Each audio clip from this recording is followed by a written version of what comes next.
کہ یہ بھی ولی اور ہم بھی ولی، یہ بھی ولی اور ہم بھی ولی، تو اگر ان کی چھت سے گزرے تو ہوتا کیا ہے، وہ زمین پر یوں آتے، بلکہ یہ بھی فرمایا کہ سرکار غوث اعظم کے مدرسے کے آنگن میں جھاڑو لگانے سے لوگوں کو مقام افضالیت نصیب ہوا، لوگوں نے وہ مقام پایا، اسی لیے لوگ وہاں پر جھاڑو لگایا کرتے تھے۔ سیدنا غوث الثقلین رضی اللہ تعالیٰ کی شان یہ ہے، حضرت سیدنا محقق علی الاطلاق شیخ عبداللہ محدث دہلوی رحمت اللہ تعالیٰ علیہ لکھتے ہیں، چاہے وہ مشکات شریف کی شرح میں، کہ سرکار غوث پاک آج بھی اپنی قبر انور سے زندوں کی طرح تصرف فرماتے ہیں، زندے جس طریقے سے تصرف کرتے ہیں، اختیارات رکھتے ہیں، آج بھی اللہ نے حضور غوث پاک رضی اللہ تعالیٰ کو یہ شان عطا فرمائی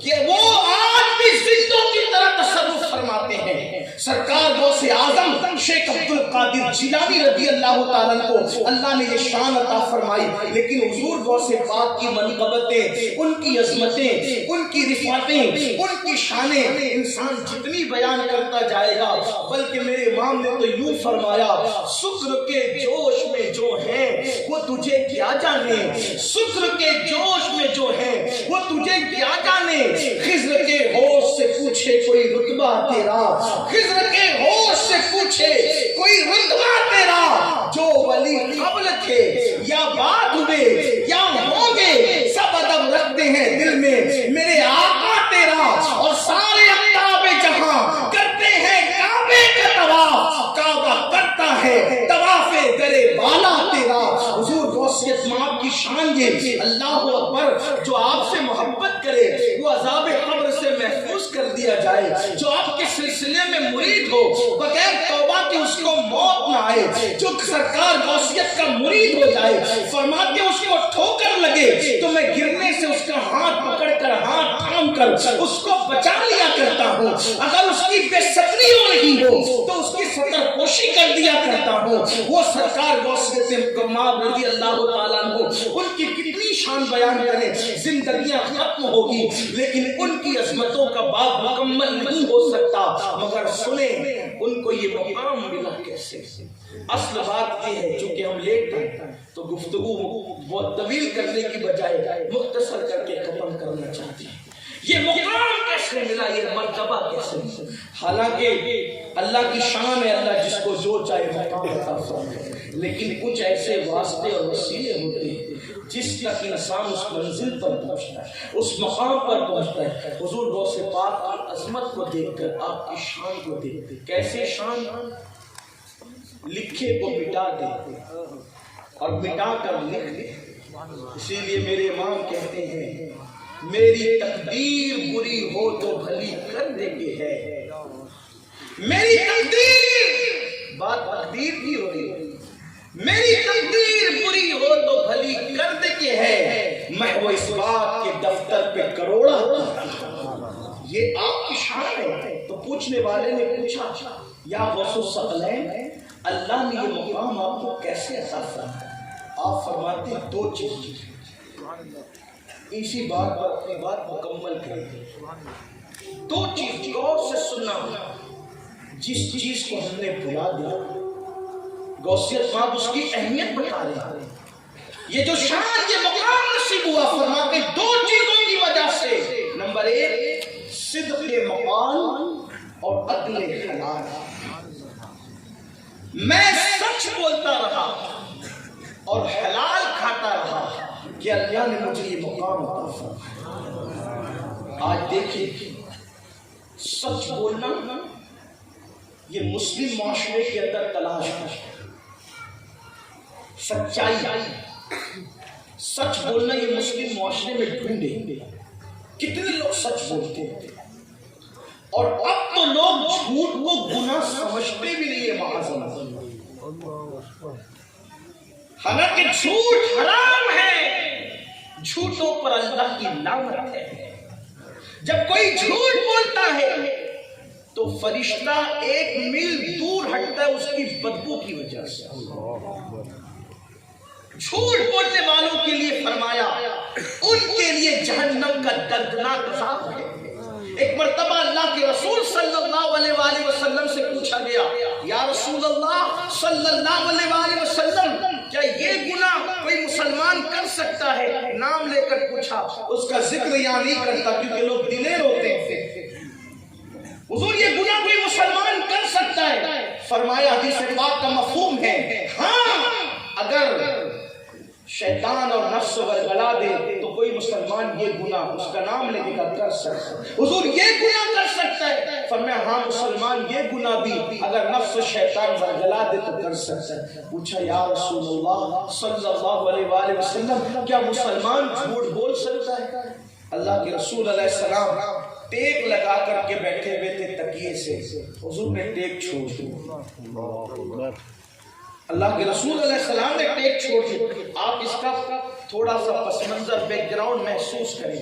عام طور پر انسان اگر ٹیک لگا کر صوفے پر کرسی پر بیٹھا ہو اور کوئی ایسی بہت اہم اچھمبے کی بات ہوتی ہے، انسان ٹیک چھوڑ دیتا ہے۔ صحیح، حضور کی تو ہر بات ہی اہم ہے۔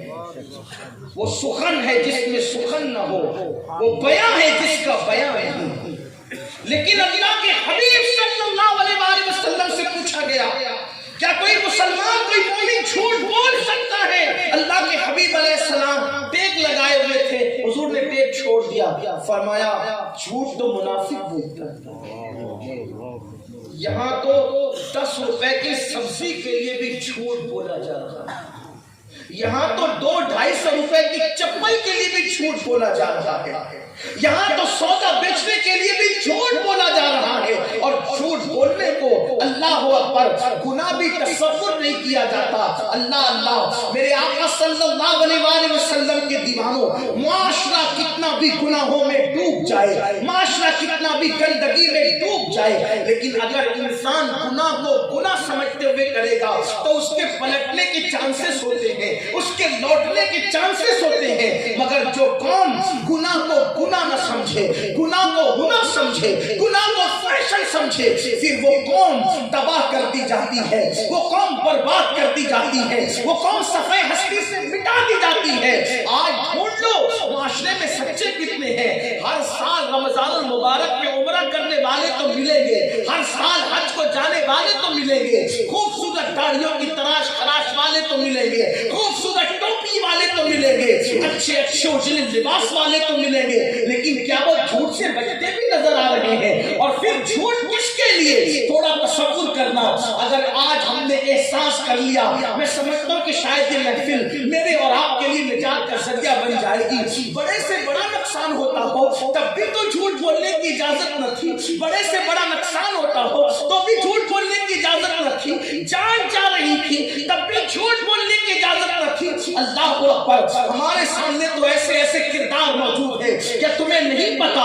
اللہ اکبر، مجاہد حریت حضرت علامہ فضل خیر آبادی چشتی رحمت اللہ تعالی علیہ، ہندوستان کا ذرہ ذرہ قیامت تک فضل حق پہ ناز کرتا رہے گا۔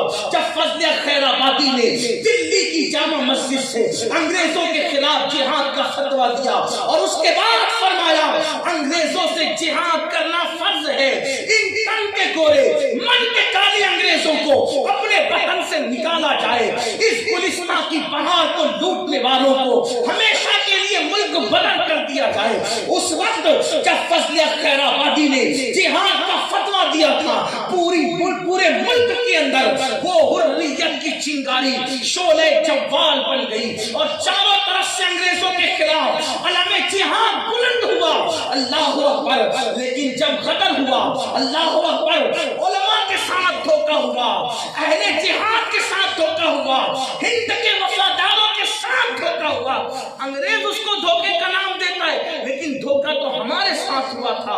اور پھر جن لوگوں نے اس تحریک میں حصہ لیا تھا، چاہے وہ اللہ اکبر ریشمی رومال کی تحریک آپ اس کو کہہ لیں، اللہ اکبر آزادی کی حریت کی تحریک کہہ لیں، انقلاب کی تحریک کہہ لیں، ان لوگوں کے خلاف مخبری کی گئی اور ان کو جیلوں میں ڈالا گیا۔ گیا. فضل حق کا مقدمہ اس انگریز جج کے پاس پہنچا جو حضرت فضل حق کا شاگرد تھا. فضل حق کا شاگرد تھا. یہ بھی اپنی تاریخ ہے. لوگ انگریزوں کے پاس پڑھ کر کے سینے کو چوڑا کرتے ہیں. ہم وہ تھے علم کو ایسے سینے میں رکھتے تھے کہ انگریز بھی ہمارے آگے زانوے تلمس طے کرتے نظر آتے تھے. فضل حق کا شاگرد تھا وہ انگریز.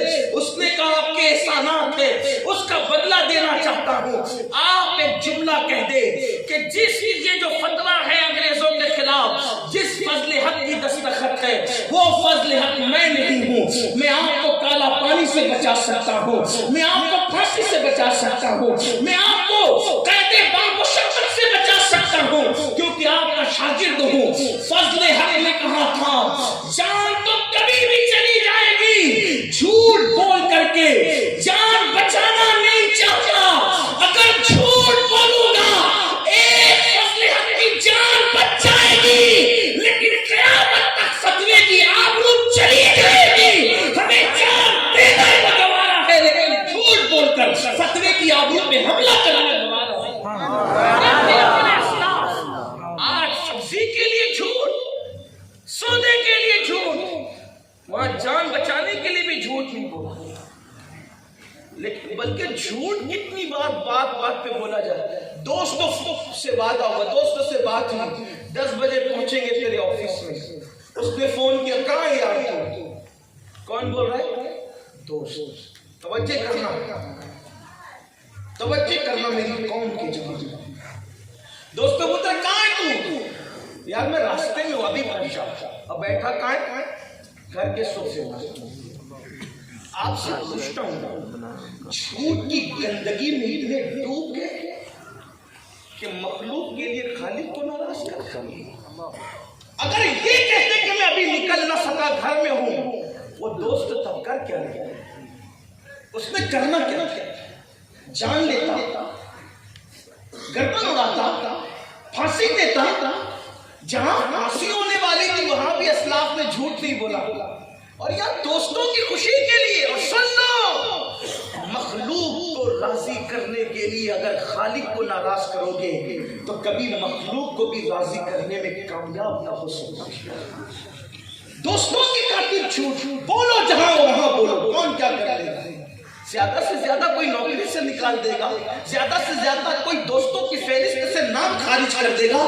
مگر یاد رکھنا سنیو, اے میری قوم کے جوانوں, اور میں اپنی ماں اور بہنوں سے بھی کہتا ہوں, جھوٹ سکھانے کے لیے ہمیں کوئی آتا نہیں ہے. حق کی بات تو یہ ہے, دین کے لیے مبلغین ہے, علماء ہے, دین سکھانے کے لیے داعیان دین ہے, لیکن جھوٹ سکھانے کے لیے کون ہے؟ ننھے ننھے بچے جھوٹ کس سے سیکھتے ہیں؟ ماں باپ سے سیکھتے ہیں. ننھے ننھے بچے جھوٹ کس سے سیکھتے ہیں؟ اللہ اکبر, دادی دادا سے سیکھتے ہیں. جھوٹ کس سے سیکھتے ہیں؟ گھر کے ماحول سے سیکھتے ہیں. میں آپ سے پوچھنا چاہتا ہوں, حضور غوث پاک کو سچ کی تعلیم کسی شیخ سے نہیں ملی تھی. غوث پاک کو سچ کی تعلیم کسی پیر سے نہیں ملی تھی, کسی خانقاہ سے نہیں ملی تھی, کسی مدرسے سے نہیں ملی تھی. حضور غوث پاک کو سچ کی تعلیم ان کی امی جان سے ملی تھی. وہ ماں کتنی سچی ہوگی جس نے اپنے رخصت ہونے والے بیٹے کو پہلی اور آخری نصیحت کے طور پہ یہ کہا تھا, میرے بیٹے کبھی جھوٹ مت بولنا.